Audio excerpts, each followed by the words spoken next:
because I understand the feeling that I want, I am totally focused on that feeling. So previously, because I'd never been a conscious creator and I never narrowed down exactly what I wanted, I just kind of, it was just like, well, you know, in a roundabout way, um, no particular, no particular desired person in the sense specifically wanting to source someone who um, looks a certain way, acts a certain way, treats me in a certain way. I never consciously realised it was just kind of like a roundabout way of doing things, right? No particular direction.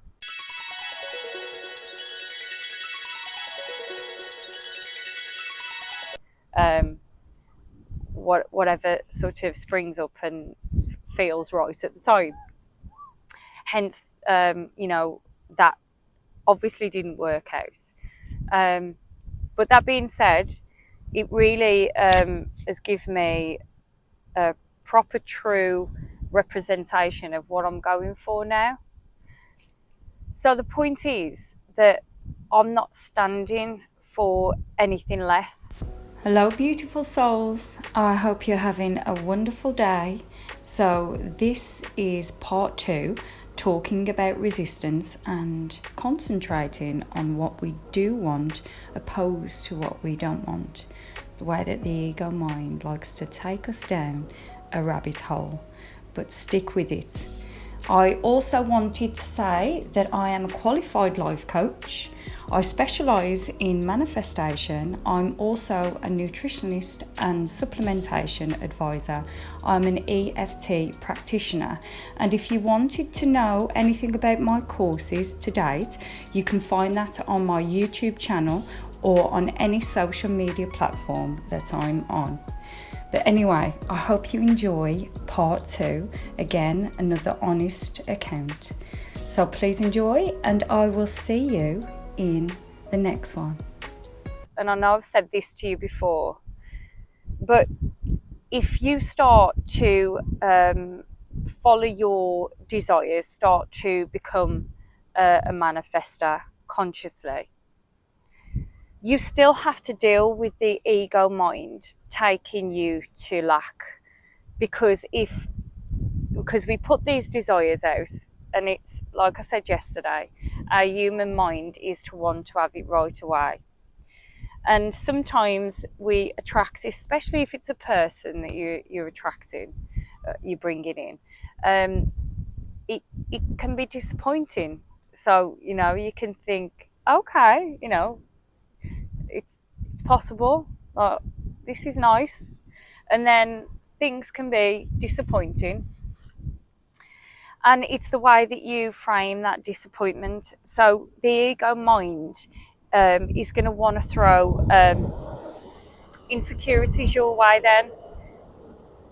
Okay, did I do something wrong, or am I being too much of this, not enough that? Whatever it's making you question. And as I say, you can apply this to everything, but just for today's purposes, I'm applying it to an SP. And then it's your job as a conscious creator to really come back to you. And the thing is, you've got to say to yourself, that person that I've been talking to, are they even aligned to what I actually want? Are they aligned to that feeling that I want to feel when I'm looking into another person's eyes, into my SP's eyes? Is that would that person give me that feeling? And then you've got to turn it around on to look within, to say, well, actually, when I break it down, when I was talking to that person wasn't actually giving me that feeling of what I'm going for anyway.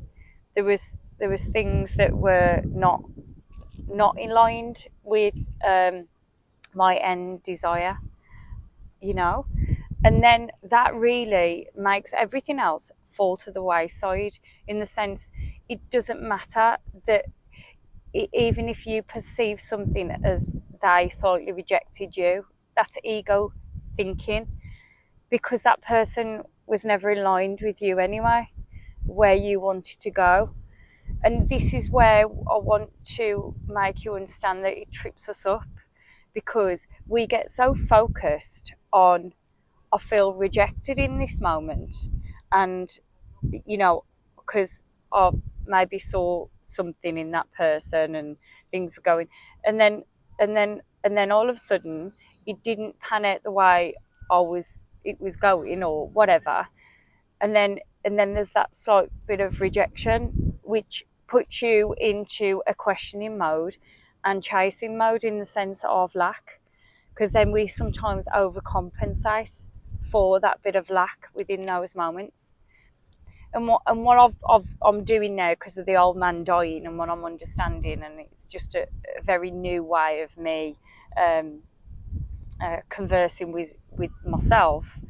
It's, well, that isn't aligned to the feeling anyway, because if that's supposed to be the person that I was meant to be connecting with as an SP going forward, then I wouldn't need to struggle.